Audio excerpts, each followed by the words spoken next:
Good morning friends.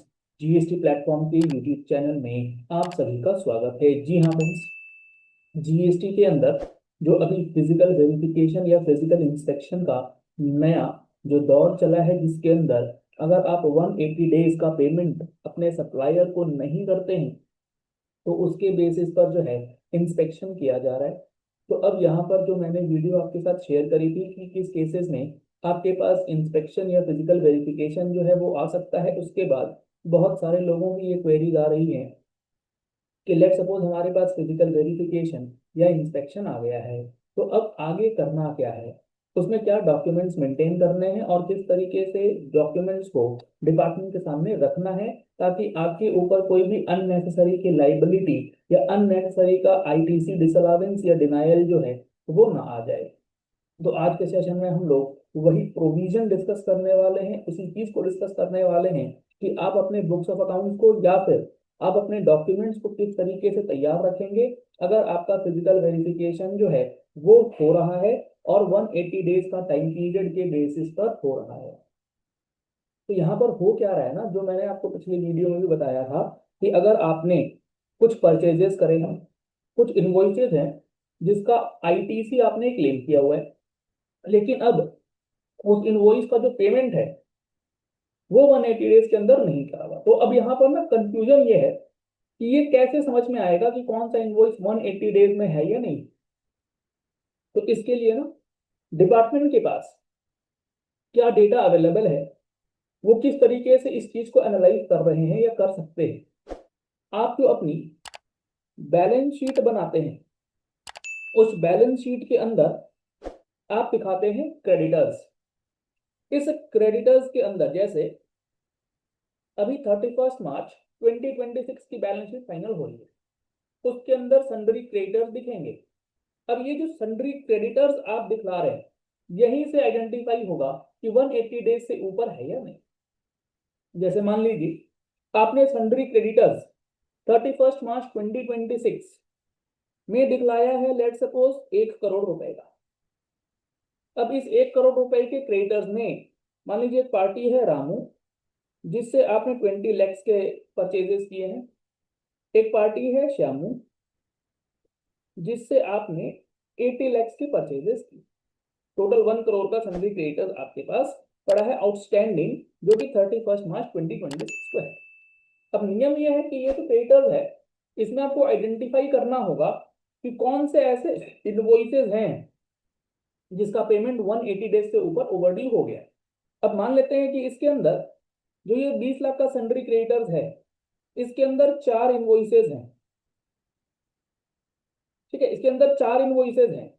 एक invoice है मान लीजिए 1 सितंबर 25 का, एक इनवॉइस है 1 दिसंबर 25 का, एक इनवॉइस है 1 जनवरी 26 का, और एक इनवॉइस है 1 मार्च 26 का। इस 20 लैक्स के इनवॉइस के अंदर तो अब आपको क्या देखना है ना कि यहाँ पर कौन सा इनवॉइस का आईटीसी। अब मान लेते हैं ये 1 सितंबर के इनवॉइस का आईटीसी आपने कभी भी क्लेम ही नहीं करा है, तो ये बहुत डिटेल्ड वर्किंग आपको करनी होगी as accountant, as a professional. ऐसे प्लेन वे में आईटीसी डिनायल नहीं होता है। 1 सितंबर का जो इनवॉइस है, इसके ऊपर जो भी टैक्सेस लगे हुए हैं उसका आईटीसी आपने कभी क्लेम ही नहीं किया, तो 180 डेज में पेमेंट करे या ना करे, रिवर्सल की तो बात ही नहीं आएगी ना। तो आपको ये डेटा एनालाइज करना। इसके बाद बात करते हैं 1 दिसंबर 2025 के जो इनवॉइस की बात है। मान लीजिए आपने इसका आईटीसी क्लेम करा है, आपने 1 दिसंबर के इनवॉइस का आईटीसी तो क्लेम कर लिया, क्या 180 डेज से ऊपर ओवरड्यू हो गया है ये 31 मार्च को। तो अब आपको ये चेक करना होगा दिसंबर, जनवरी, फरवरी, मार्च, यानी कि अभी 180 डेज का टाइम पीरियड पार नहीं हुआ। 31 मार्च 2026 को जो आपने क्रेडिटर दिखलाए हैं वो with in the time period of 180 days है। मान लीजिए इस 1 दिसंबर के इनवॉइस का पेमेंट आप कर देते हैं 30 अप्रैल 2026, तो दिसंबर, जनवरी, फरवरी, मार्च, अप्रैल, यानी कि लगभग 150 दिन के अंदर आपका पेमेंट हो गया, तो इस इनवॉइस का भी आईटीसी रिवर्सल करने की जरूरत नहीं। इसी तरीके से 1 जनवरी 2026 के डेट का इनवॉइस है, तो इसमें भी आपको चेक करना होगा आईटीसी आपने क्लेम किया है या नहीं। उसके बाद नेक्स्ट स्टेप चेक करना होगा क्या 180 डेज पार हो गए हैं या नहीं। अगर 180 डेज पार हो गए नहीं है तो आपको चेक करना है 180 डेज कब पार हो रहे हैं। तो जनवरी के केस में जब 180 डेज होंगे, जनवरी, फरवरी, मार्च, अप्रैल, मई, जून, यानी कि लगभग 30 जून के आसपास आपको 30 जून से पहले पेमेंट कर देना। इसी तरीके से मार्च का इनवॉइस। तो ये सबसे पहले आपको आइडेंटिफाई करना होगा जिस भी पार्टी का है, उस पार्टी का कौन सा इनवॉइस है, उसका आईटीसी क्लेम हुआ है या नहीं, 180 डेज का क्या उसके अंदर कैलकुलेशन चलेगा। दूसरी इंपॉर्टेंट बात, हो सकता है कि ये जो आपका 1 दिसंबर 2025 का इनवॉइस था, इसकी जो 180 डेज की टाइम पीरियड है, जो 180 दिन वाली जो समय सीमा है, वो खत्म हो रही है, मान लेते हैं 31 मई 2026 को। दिसंबर, जनवरी, फरवरी, मार्च, अप्रैल, मई, यस, मान लेते हैं 31 मई 2026 के आसपास खत्म हो रही। आपने लेकिन 31 मई 2026 तक पेमेंट जो है वो नहीं किया है। अब 31 मई 2026 तक अगर आप पेमेंट नहीं करेंगे तो आपको क्या करना होगा, आपको आईटीसी जो है वो रिवर्स करना पड़ेगा। अब आप 31 मई 2026 के बाद आईटीसी ऑलरेडी रिवर्स कर चुके हैं। अब रिवर्सल के बाद मान लीजिए 15 जून को आपने सामने वाली पार्टी का पेमेंट कर दिया, तो ये जो आपने रिवर्सल करा है ना, इस आईटीसी को आप रिक्लेम करने के लिए भी एलिजिबल हैं।